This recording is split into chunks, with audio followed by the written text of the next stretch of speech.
What's up, everybody? Jensen Cummings here. Thank you for tuning in. Very, very exciting show today, Sunday on Best Served High, Hospitality Industry, Good Health. We have Mariko Gifford from Moringa for Life in Vista, California, aka my mom. Thanks for being on the show. Thank you. Oh, thank you so much. Yes. All right. So we're going to get into a little bit about Moringa for Life. Anybody who's been keeping up with the show knows that you were on, and we went real deep on kind of like a broad scope of different aspects of my personal kind of health journey. But I want to go and drill deep specifically on Moringa for Life because that's really been a major mission of yours for a long time. Let's give people a snapshot. Moringa for Life. What specifically is the work that Moringa for Life is doing? Well, Moringa for Life byline is feeding and healing the world. And that's basically what we have been doing since the beginning, 22 years ago. I started with the first retail products. There was nobody out there, nobody knew about it. You didn't know about it, and you were wondering what the hell are you doing out there in the garden, right? So I just followed this direction, and it just has taken me on quite a journey. So I started to do farmers markets, which we did for 15 years, bringing the products, educating people, selling the plants. And that has And so tell been, people specifically, let's take, before we get too deep in the origin story, Moringa. What is Moringa? Moringa is the most nutritious plant ever tested. It is known around the world in indigenous ways, but it's now new, fairly new to the Western world. But it's a stimulation for the immune system, and that's really a key point. But it's also an adaptogen, which takes you out of fight or flight. So you can see if you have Understood. nutrition. All right. So for everybody, it's supplemental products that are ingested or topical that basically are fueling your body with ridiculous amounts of vitamins and minerals that your body needs. Adaptogen means that it kind of fills in the gaps. So like for some people, Betsy, for example, it's energizing for her. For me, I take it and it's like calming. And I think because I'm already vibrating at a high frequency, it kind of brings me down a little bit.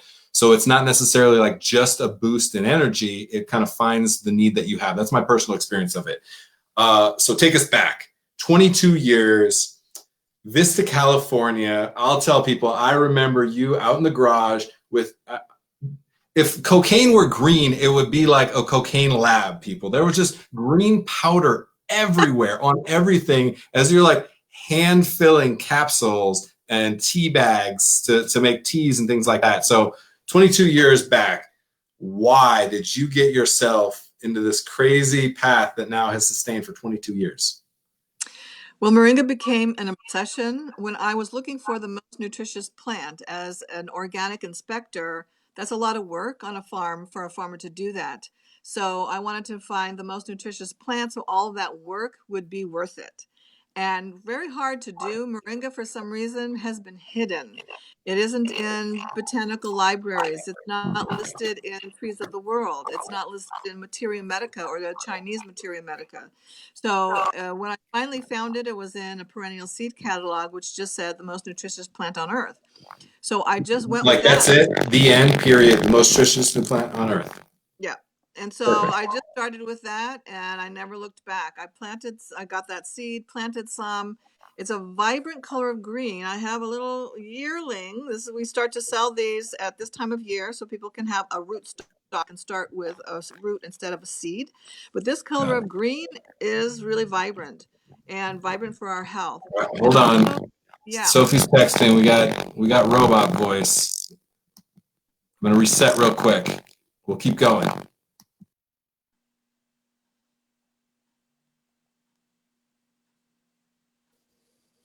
Big reset. The whole world's resetting right now, and including our robots need a reset apparently every single day right now because everybody's on the internet.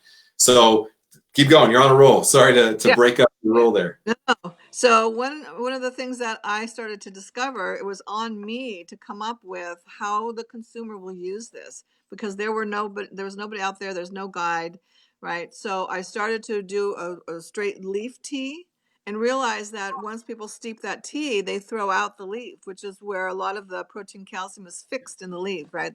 So I began to powder it and train people that way, educate people that way. And that's why the most of what you see out there is powder, because I had the first retail product. So um, the other thing that is really unique, Moringa has all the 9 essential amino acids that you have to get from food, all in one plant. So it's a really unique part of that plant. So it's really important for people to get this into their diet in any way possible. I encourage people to plant the moringa tree so they have it as a fresh product, and then they can dry their own. And over the years, in educating people, I came up with a different products in response to the consumer. Well, if you make it sound taste something different than green, and that's why I had engaged my son right out of culinary school to say, yeah, can you? And this is kind of trying to have buy-in from my sons by saying, can you come up with some recipes for shakers that have different flavor profiles, which you did. And I've had those ever since. Mitchell, your brother, also in the hospitality industry. And when I developed the course, which I'll talk about in a minute, he came and made lunch every day of that course, a 5-day intensive course, and a way to engage him in creating recipes and having this unbelievably nutritious and really high tasting. I mean, we ate so well during those courses. We always looked forward to it, right? And so Yeah, I I want to give always people some context real quick because I think this is important. So, a couple things. This stuff is incredibly intense and bitter, right? And so, you know that bitter foods are really good for a lot of things, especially like kidney and liver. And one of the reasons that we have such high disease rate in those is because we don't consume enough bitter foods. And so, that's very clear. But it is really intense. And your sons, both in hospitality, want nothing to do with something that they can't make delicious. And so I remember the struggle was, no, we need way less of it. And you were like, no, we need way more of it. And finding that balance was interesting. And both of your sons being like, cynical about it, being like, yeah, it's healthy. We spent a lot of time throughout our careers, throughout our lives, trying to destroy our bodies. It's so innate in our industry. And so I'm fascinated in that. You tried to engage us in these ways that seemed like, and they were ways that we were motivated to be interested in this because of the challenge. I think for me, competitively, I was like, oh, I can make this stuff good, right? And that was, you played on that, which was smart. Why was that important for you? Yeah. Why was that important for you, thinking about especially your two sons being in hospitality, knowing that our audience is mostly people in hospitality, that we needed to be a part of this process and or this plant and the medicine therein for you? Why was that important? Besides well, that we're just your sons. well, my sons, I can't get away from wanting you guys to be involved in any way, but also because of the health factor. I could see over the years you guys were just like really on the skinny branches. Sometimes you were, going without food, going without sleep, going out and drinking at the end of your shifts, and then back early to prep for the next shift, and in an industry that is so intensely competitive, but also needs innovation and looking for the next new thing, and there was just such a pressure there. So if you're in a pressure cooker and your health is going down, and I have something that can help that. Not only will it be nutritious, it's going to take that stress level down, because we know that stress is at the base of every illness. So I knew it's a matter of time before you guys are coming dragging to me saying, Mom, what can we do? We need something. I don't tell very many people this, but one of my customers would send this to her two children, adult children in college, because it helped with hangovers. It's like, no. She said, I don't know if that's good, because it just let them drink even more, because they know in the morning they're going to take the moringa leaf powder as a tea and they'll feel better, and then they'll get, more partying, right? So I didn't share that with my sons, because I don't want to encourage that drinking, but there is this solution. So, it's just as people started to take this, there was more and more information I could use of how it's used, and the benefits that it's had over the years has just been remarkable. So especially now that people are in an isolated situation, it creates stress by itself. And I'm really hoping that people, chefs will take it on. Like, this is a beautiful leaf and it can be used in a lot of ways. We make a pesto, so that was another thing that you did. Those three Yeah. pesto recipes, they just the most popular thing. People wait at the farmers market. They're like, hey, when's pesto coming? When's pesto coming? Yeah. So those were just instilled. When we harvest for the first time, I make pesto. I made pesto already 2 weeks ago, and Good. because it's nutritious, it's dense, it's a familiar, with basil and garlic, olive oil. So if you can connect it with something that's familiar and it has this other taste in there, it's okay. It's a little bit bitter, but it is not predominant, and you're getting the fresh leaf. It's emulsified. It's just like condensed in there, and you can eat a lot of it that way. And so that's my goal, always to get as much moringa in people, and in the fresh season, and also now in the dried season. But what has happened is, as moringa started to grow over the years, I became aware that there was a lot of contaminated product coming in from other countries. And because the Mm. consumer didn't know how to recognize premium product, they were taking contaminated product. There were samples, 15 samples of all over the internet, and none of them fit for human consumption. So that became another goal of mine, is to educate and to raise the bar. And that's what I've done with my certification course for growers, for educators, for ambassadors, for Moringa Peace Corps members, and also for consumers. A lot of customers have come through my course just to find out. And what the largest distributor of Moringa now is one of my students. So she has raised the bar. She requires all the testing, soil testing, and pathogen testing, because I didn't want the first knowledge that people had of moringa, that it's a recall and it's a contaminated thing. It's like that would get news all over the Yeah. headline.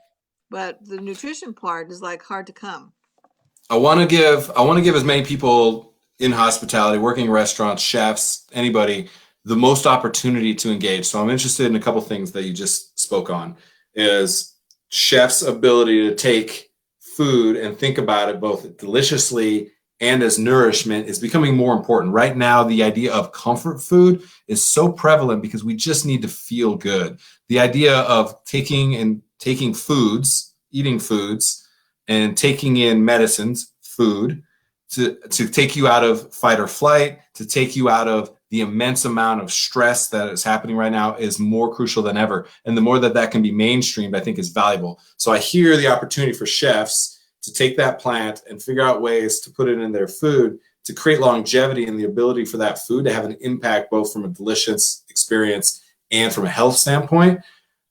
And we're thinking more and more and more about like where the food's coming from and how we can self-sustain, because all of a sudden supply chains are massively, massively stressed as well. So I think that's one opportunity. Farmers and the connection between restaurants and farmers, I think, is going to become closer. So if farmers can get more involved and chefs simultaneously are getting more involved, we can actually raise the demand for a product like that. So I want everyone, anybody who's like, I know a chef who's always thinking about the way that they can up the amount of quality within like the health aspects of food, share this with them. This is the way that the chefs can engage, thinking about pesto, thinking about dried spice mixes, because I also believe that every restaurant needs to start. You have a delicious spice mix for your fried chicken, you should be selling that because you need to make more money for your business. We see the stresses of that. So anyway, I'm just rolling because I want people thinking about the ways that they can incorporate this versus just being like, oh, that's cute, another healthy supplement. I already take vitamin C tablets every day, right? Yeah. So I want the And then, thinking to be a little bit different. yes, and if you consider that there's also bitter foods that people really like chocolate and coffee. People can come up with all different kinds of things that Yeah. the end result is already bitter, and you combine it. Moringa coffee, amazing. All different ways that you can make your frappuccino, and you have moringa in there. It's already bitter, or a moringa Yep. chocolate, or so things that we already recognize and we look to as bitters, or even bitters in the alcohol industry. There's different, yeah, there's bitters, right, that you take because so that you can drink more, it settles the stomach. have Yeah. moringa in there, recipes like that. So you don't have to go far out. You don't have to think, oh, I have to come up with this really odd, like exotic thing. And how would my customers like it? Start with what's familiar and Yeah. have Yes. moringa be something that you can, include that's familiar. And then from there, once people have that little bit of taste and familiarity, then you can go to the next thing that, oh, well, I guess I could take, a little, energy bar. It's gonna be green, it's gonna have that, but you're already familiar, it's not a scary thing. So take smaller steps than, and maybe what we should have is a competition. I would love to have, like, you're at home, Yeah. I'll Smart. let's set it up. I can send powder out to people. Whoever wants to participate will take the first, 50 or whatever, however many people you set it up, Jensen. You're good at that. And then we have people send those recipes in. We'll cook them out, or whatever. We'll produce them. I'll have Mitchell come produce those, and we'll do some blind tasting. Then, Oh, look at oh you. yeah, I like it. I like it a lot. All right. We're gonna have to make that happen. I think that's a really good idea because we are so competitive. I yes, think yeah, I think that's very smart. So I want to wrap with, I want to give people a little bit more practical way that they can to go about this. So I want you to list some of the different products you have just quickly, and maybe one or two of the things that you see that being a good benefit for. The thing that right off the bat I want you to start with, because I want people to hear like, oh, I have that problem, or oh man, I could totally use that, and just click for them. Okay, your seed oil. I remember when we opened Slotted Spoon and you came, burns and cuts galore. And I remember several of the cooks, you just go and dab just a little bit of this on them. It smells kind of funky, but the next day, 2 days later, they were like, this was amazing. And I remember that being one of the breakthrough products for sure, was the seed oil and its ability to help with cuts and scrapes. So talk about a couple of the products and the things that they can actually help with, maybe more specifically geared towards you knowing some of the ails and aches within the hospitality, within the restaurant. well, yeah, the leaf powder for sure, energy, calming for the central nervous system. And it's an adaptogen, so people would have to kind of see, is it energizing for me, or I take it, after 6 o'clock when I want to like calm down, or I guess you have to say, hangover the next day, leaf powder. I'm going to put it out there so people can really, benefit from it. Yes. And the seed oil, it's been tested and proven it regenerates skin cells. And so Yeah. that's how it's working. Really deep wounds, cuts and scrapes, burns, amazing. You just get a new pink skin a day or two later, and you're done with that, right? Because so many people, and scars. So many chefs, I can tell sometimes I walk around, you got scars on your arms. That was Oh probably yeah. a chef. Hands, arms, elbows, right? Forearms. So scarring. It's just amazing. So seed oil. We also have a new product that is with baobab. It's a fruit from Africa. High amount of vitamin C that is already dried within it, but it's also a prebiotic.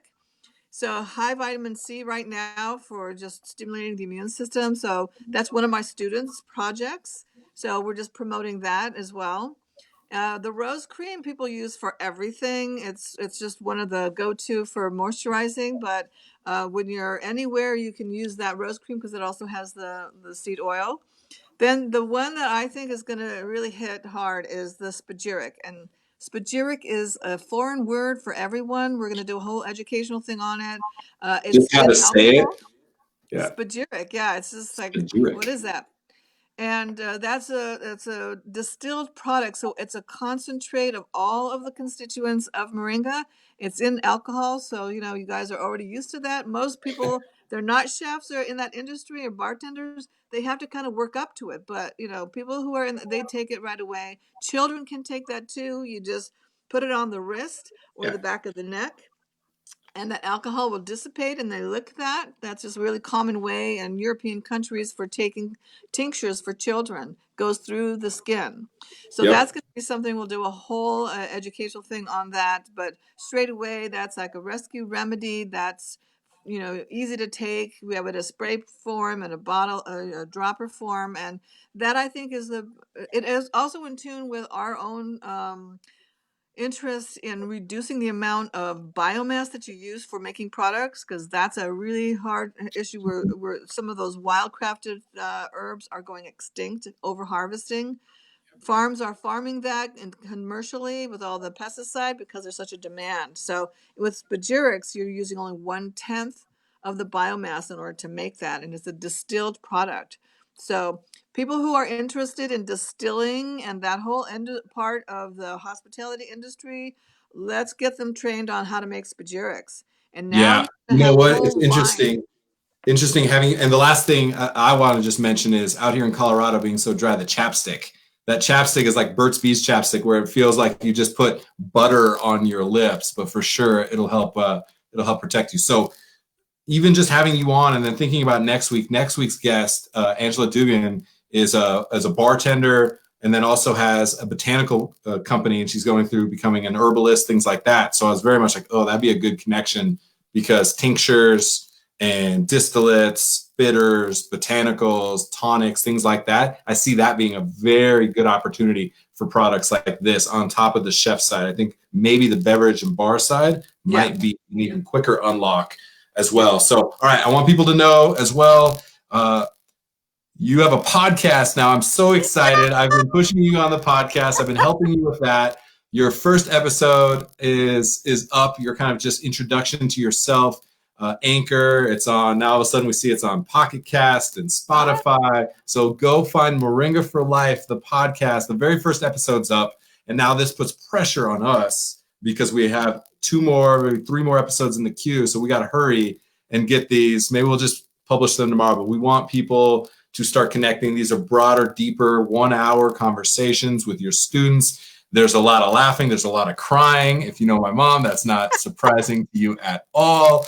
Her first episode with a guest, she doesn't even make it 1 minute. It is so real, and it absolutely will change the world in some way. I truly believe that. It took me a long time to get there, but I truly believe that for sure. And so grateful for how much you've been patient with me and pushed me into these spaces. And I think the hospitality industry, especially, it's time. It is absolutely time for us to find balance as an industry, as individuals, as smaller communities. So I think this is the silver lining that I'm really hopeful for. It's why we started Best Served High, Hospitality Industry Good Health. We can do it. It does not have to be something that's other than the way that we can be in this industry. Our tough guy, tough gal mentality, it has strength and it also has vulnerability. And I think we see those cracks showing. So this is an opportunity. All right. You got 41 seconds to give us one last parting thought. What are you thinking? I'm thinking that one of the goals I have in the hospitality industry is to have restaurants or at least something on the menu that is specific for liver. So have kidney. Yeah, you have an issue today, you feel down, you feel, low energy, have a recipe that's for that.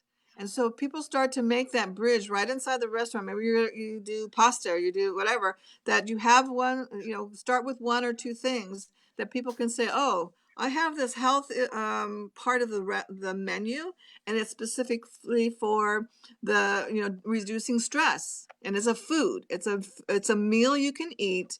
It tastes great, and you come away with a wonderful feeling. You know that you've done something really good for your body." You say, okay, I did a whole bunch of drinking last week. I'm going to order a meal that is specifically for my liver. Or I have had kidney issues, a kidney stone. What can I order here that's for kidney? So start to research what are those foods, and it's all knowable information. But Yeah. people aren't connected in their food as medicine unless the hospitality industry really embraces that and say, how can we make food the medicine? We need to come up with recipes and things available on restaurant menus. And when people start to see that, they're going to start to ask for it. When you offer different, drinks, have a drink be specifically for a health benefit. Talk, elixirs and cordials and Yeah. bridge that. And you'll see that there's a whole world that has not even been really begun. Though it's wide open, there's nobody doing it. And now we know we really have to focus on what are the menus that we have that are going to really support people's health, and have your staff be having that as their staff meal, and really go into the investigation of food is medicine. And it's going to be amazing. And you're going to come back much stronger and better. And you're going to find that that vitality that you need to sustain you is available in your food, and it's within your power to do that and to train and retrain your customers on, yeah, we can give you the comfort food that just tastes good, but it's not good for your body. But you're going to find things that are comfort foods, good for your body, and that really motivates your vitality. It helps your immune system, keeps you vital, so that your customers and your staff don't have sick days. I mean, what is that worth? You know, Yeah, thing, no let's sick days, go. no down days, right? You So guys, you guys see why where I not? get this inspirational type, motivational energy. You can clearly see where that comes from. Absolutely. I think we're going to find overlap because, again, it's easy for us to be cynical about healthy food tastes like shit. It just historically has. We are masters of making delicious food. And I think the more we think about the breadth of ingredients that we can use to apply that, and the ability for that food not only to be delicious and colorful and vibrant, and also for it to have a benefit down the road, I think is very, very important. And so I always, something you taught me is eat more colors. The more colors, the more diversity of vitamins, minerals, and flavors that you're going to have. So I really appreciate it. Thank you so much. This is amazing. I'm so happy. You know, we said 20 minutes. We're at 25. We did pretty good. It's hard for you and I to cut it short, but thank you so much for taking some time. Really appreciate it. I think we have an opportunity, and I'm going to push you more and more to speak directly to the hospitality industry because it's not going to be many at first. It's going to be a trickle, but I think a few of us are willing to start listening and paying attention, and that's what I'm hoping for with you, with this channel, Moringa for Life. The link, go check out the website, check out the podcast for sure. It's going to challenge me to up my game because my mom's about to out podcast me, I'm sure. So thank you so much. I appreciate you and love you dearly. Thank you. Thank you too. Thank you so much. Love you. All right. Have a good one, Mom. You too. Bye, honey. That's my mom. The best. Man, the amount of patience and diligence that that woman has shown over the 37 years of my life, the 22 years of that product, it's profound. It's unbelievable. I'm super grateful, and it took me a long time to get there. And God, I have such a wish that we just find balance. Like I'm not saying, and she mentioned it, you know, joking about the hangover stuff a little bit. I'm not saying stop drinking. I'm not saying eat fried foods. I love foie gras and caviar. That's just the way that it's always going to be. I want to eat more fried chicken for the rest of my life. I want to eat fried chicken and drink beer. I believe that if I find some moments of balance for myself, that I build some routines for myself that allow me the opportunity to be 70, to even get to 70 in our industry is crazy. Nobody works that long into the industry because we don't build longevity and sustainability. This could potentially do that. If my dumbass 23-year-old self would have found a little bit more balance, I might have been able to work 70 hours in the kitchen for even longer. I just couldn't sustain it. So that's the reality of it.